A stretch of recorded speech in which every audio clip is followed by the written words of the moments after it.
Friends, welcome to the channel physics by ITians. हम लोग digital to analog converters पढ़ चुके हैं। अब हमारा टॉपिक है analog to digital converter, just opposite to the digital to analog converter. हम लोगों ने सीखा कि कैसे हम डिजिटल इनपुट को एनालॉग आउटपुट में कन्वर्ट करते हैं। अभी हमारा टास्क रहेगा कि अगर कोई आपको एनालॉग वोल्टेज दिया जाए, जैसा कि मैंने आपको पहले भी बताया था, एनालॉग वोल्टेज मतलब जो टाइम के साथ कंटिन्यूएस है, मतलब आप किसी भी टाइम पर एक पर्टिकुलर वैल्यू को ऑब्टेन कर सकते हो। डिजिटल का मतलब डिस्क्रीट वैल्यू, जो एक फिक्स टाइम पर ही उसकी वैल्यू ऑब्टेन होती है। तो अभी हम उल्टा पढ़ने वाले हैं कि हम कैसे एक एनालॉग इनपुट को एक डिजिटल आउटपुट में कन्वर्ट करते हैं। ये अभी हमारा टास्क रहेगा। इस सब को समझने से पहले हम पहले कंपैरेटर के बारे में डिस्कस करते हैं। कंपैरेटर जो कि एक ऑप एम्प बेस्ड कंपैरेटर है, वो किस तरीके से फंक्शन करता है ये हम डिस्कस करते हैं। मान लीजिए एक ऑप एम्प है जिसका पॉजिटिव टर्मिनल पर वोल्टेज V1 है और जिसके नेगेटिव टर्मिनल पर जो वोल्टेज है वो V2 है। इसकी जो सप्लाई वोल्टेजेस है वो प्लस VCC और माइनस VCC है। क्योंकि हम डिजिटल इनपुट्स की बात कर रहे हैं, तो जो हाई वोल्टेज है उसको हम 1 से रिप्रेजेंट कर सकते हैं और जो हमारी लो वोल्टेज है उसे हम 0 से रिप्रेजेंट कर सकते हैं। और इसका कुछ आउटपुट आ रहा है Vout। तो यहाँ पे दो केस हो सकते हैं। पहला केस कि हमारी जो V1 वोल्टेज है वो V2 से ज्यादा हो, मतलब पॉजिटिव टर्मिनल की जो वोल्टेज है वो नेगेटिव टर्मिनल की वोल्टेज से ज्यादा हो। और दूसरा केस हो सकता है कि पॉजिटिव टर्मिनल की वोल्टेज नेगेटिव टर्मिनल से कम हो। तो पहला केस जब V1 हमारी V2 से ज्यादा होगी, मतलब यहाँ की वोल्टेज इस नेगेटिव वाले से ज्यादा है, तो हमारा जो आउटपुट है वो मैक्सिमम आएगा, वो प्लस VCC के बराबर होगा। तो उसे आप 1 भी कह सकते हैं। सिमिलरली जब उल्टा होगा कि V2 हमारा V1 से ज्यादा होगा, तो ये माइनस VCC के बराबर होगा, जिससे हम 0 कह सकते हैं। तो बेसिकली कंपैरेटर कैसे काम कर रहा है कि हमारी अगर पॉजिटिव टर्मिनल की वोल्टेज नेगेटिव टर्मिनल की वोल्टेज से ज्यादा है तो आउटपुट 1 आता है, और अगर नेगेटिव टर्मिनल की वोल्टेज पॉजिटिव टर्मिनल से ज्यादा है तो आउटपुट 0 आता है।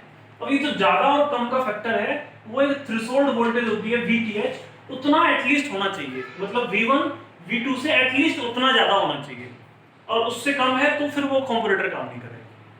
तो बेसिकली हमें बस यही चीज चेक करनी है कि दोनों वोल्टेजेस को कंपेयर करना होगा। तो अगर हम एक एनालॉग टू डिजिटल कन्वर्टर का जनरल कंस्ट्रक्शन देखें कि वो किस तरीके से फंक्शन करता है, तो ये इसका ब्रॉड ब्लॉक डायग्राम है।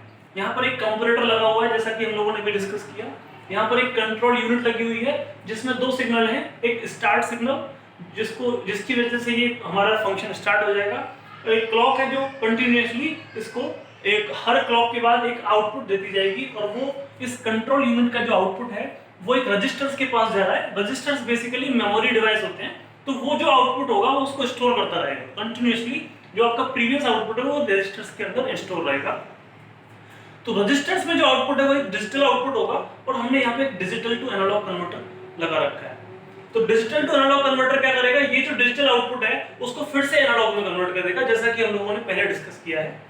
तो अब यहाँ पे हमारे फिर से एक एनालॉग आउटपुट आ जाएगा। तो हमारी जो VA है वो है ओरिजिनल, जो हमारा इनपुट है ओरिजिनल इनपुट, जिसको हम डिजिटल में कन्वर्ट करना चाहते हैं। और ये जो VAX है वो है जो हमारा अभी हम सक्सेसिवली जो डिजिटल आउटपुट का इनपुट एनालॉग में कन्वर्ट करते जा रहे हैं। तो यहाँ पे 2 वोल्टेजेस आ रही है, VA जो कि ओरिजिनल है, VAX जो जब ये हमारा ब्लॉक डायग्राम कंसेक्यूटिवली चलता जा रहा है तो जो वोल्टेज डेवलप हो रही है उसको हम VAX कहते हैं। एक कंपैरेटर इन दोनों वोल्टेजेस को कंपेयर करेगा और कंपेयर करके यहाँ पे एक आउटपुट देगा 1 या 0, और जो 1 या 0 के हिसाब से यहाँ पे हमें रजिस्टर्स में वैल्यू मिलती जाएगी। जब तक ये 1 रहेगा तब तक तो हमारा ये सर्किट फिर से काम करता रहेगा। जैसे ही ये आउटपुट वोल्टेज 0 हो जाएगी तो हमारा कंट्रोल यूनिट इस फंक्शन को बंद कर देगा, और यहाँ पर एक सिग्नल मिलेगा एंड ऑफ कन्वर्जन, मतलब हमारा कन्वर्जन खत्म हो चुका है। इसको एक बार समझने की कोशिश करते हैं कि कैसे ये काम करता है। मान लीजिए हमारी यहाँ पे जो इनपुट वोल्टेज है वो 7 वोल्ट है। 7 वोल्ट का आपने इनपुट लगाया। अब देखिए कन्वर्जन स्टार्ट होगा सबसे पहले। तो यहाँ से जैसे ही कन्वर्जन स्टार्ट होगा तो रजिस्टर्स के पास एक वैल्यू आएगी, सपोज एक वैल्यू आ गई 1। तो यहाँ पर 1 वैल्यू है।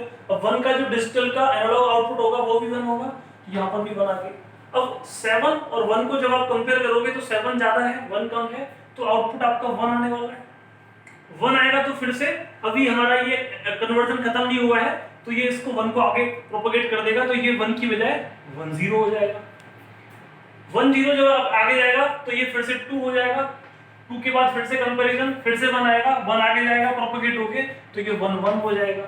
इस तरीके से कंजुगेटिवली ये चलता रहेगा और चलते चलते फाइनली जो इसका इक्विवेलेंट आउटपुट होगा डिजिटल में वो हमें मिल जाएगा। तो इस तरीके से ये पूरा फंक्शन काम करता है। अब जैसा कि आप देख सकते हैं कि डिजिटल टू एनालॉग कन्वर्जन थोड़ा आसान था, वो एक ही स्टेप में हो जाता था। यहाँ पर एक बहुत ही सक्सेसिव स्टेप्स के बाद टाइम कंज्यूमिंग प्रोसेस के थ्रू ये एनालॉग आउटपुट को डिजिटल में कन्वर्ट किया जाता है। तो अभी हम डिस्कस करेंगे various types of analog to digital converters. Basically 4 तरीके के एनालॉग टू डिजिटल कन्वर्टर्स होते हैं। पहला होगा काउंटर टाइप और डिजिटल रैंप टाइप। दूसरा होगा पैरेलल कंपैरेटर, जिसे हम फ्लैश टाइप भी कहते हैं, जो कि एक स्टेप में ही आपको आउटपुट दे देगा। ये सबसे फास्ट होता है, इसलिए इसको फ्लैश भी बोल रहे हैं।